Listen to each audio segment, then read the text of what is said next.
What do Napalm Death, red wine and gay cowboys have in common? The answer is not a homophobic joke, but instead they all feature on this episode of Metal Monthly. Hello, my name is Rob and this is Metal Monthly. This is a video series where we talk about metal music and stuff. It's fun, it's laid back, you're going to enjoy it. Let's just get started.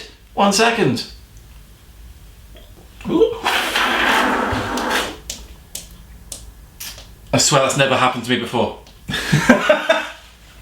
First off, albums. What albums were released in February? First off, we have Korn with Requiem.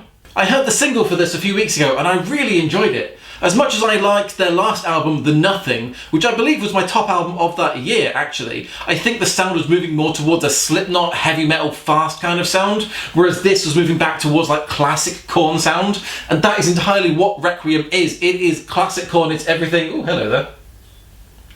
And that's what Requiem is. It's a move back to what classic Korn sounded like, and I really enjoyed it. The focus on Jonathan's vocals, the focus on the slapping bass, the fact that it isn't just hard, fast music all the time, it's really good, it's classic Korn. If you like Korn, check it out because you're gonna love it.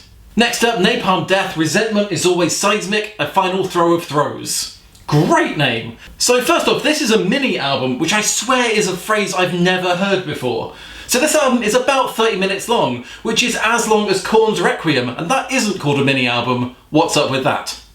Anyway, this is Napalm Death. It's fantastic and I absolutely love this album. I have become a massive fan of Napalm Death since their single Logic Ravaged by Brute Force, which is still one of my favourite songs ever, and this album just is that, but 30 minutes long. It's 30 minutes, it is a short album, but there is no wasted space here. It is so good. The music is rough and hard and fast, but there is enough melody there, and I'm using melody very loosely, that you can still get something out of it. It's not just a wall of noise, and it is pretty much as heavy as I like my music. I don't think I could go heavier than it, but this, oh, it's so good. Without getting too much into my coping mechanisms for mental health problems, this is the music I listen to when I feel like shit. It makes me feel better. Next up, Cory Taylor, CMFB Sides. This album name took me forever to get. I was like, it's CMFT, isn't it? What's B stand for? And then I had to look it up and all the things were saying it's CFM B-Sides because it's a covers album, and I felt like an idiot. So this is a covers album of a bunch of different songs by different bands and including some acoustic stuff of his own stuff from the CMFB album. The good thing is that I didn't recognise a lot of the bands that he was covering, and so for me, I was hearing these songs for the first time. I didn't have a preconceived notion of what that song should sound like, which is very good. It's a covers album, it's not groundbreaking, but it is really good music. There's nothing bad here, there's nothing you're gonna not like. Next up, Slash featuring Miles Kennedy and the Conspirators, 4. When I first saw the name, I thought, oh, that's clever. Because Slash is in so many bands, as well as being successful in his own right, when he's with Miles Kennedy and the Conspirators, he just names his albums numbers. It makes sense, you can keep track of them. And then I looked at the previous 3 albums by Miles Kennedy and Slash and the Conspirators, and they've all got names. For some reason, the 4th one, he just couldn't be bothered and was like, oh, just name it 4. Anyway, would you believe that this album is guitar forward?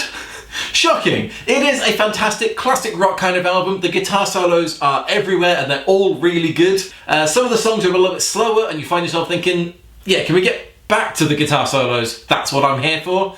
But overall, it is a really good guitar focused album. It's Slash, you're gonna like it. Seriously, what are you doing? Is my beard broken? And finally we have Bloody Wood with Rakshak. Every month I like to make sure I cover at least one band that is strange or new to me, something that's different, and Rakshak is a band that's from India, specifically based in New Delhi, which, yeah, that's amazing. That's not exactly a hotspot for metal bands, is it? So I listened to this album and it is an experience. It is a lot of your stereotypical traditional Indian sounds. He sings in Punjabi and Hindi as well as English, but also it's just really fucking good metal music. And those things go really well together. It's just such a new experience in my brain. It's a new sound. It took me 20 minutes to like get that that was the sound. I was listening to it thinking, this is good, but what is it? The music is hard, fast, heavy metal music. The vocals are rough without being too incomprehensible. It is just a really good album and you should check them out right now. So next up is musician deaths. This is where we just honour the metal musicians who have passed away over the past month. At the time of recording, there have been 3 metal musicians who passed away in February. On February the 1st, John Zazula, co-founder of Metal Force Records, passed away. On February the 6th, Bruce Grieg, former guitarist of Misery Index and Dying Fetus, passed away.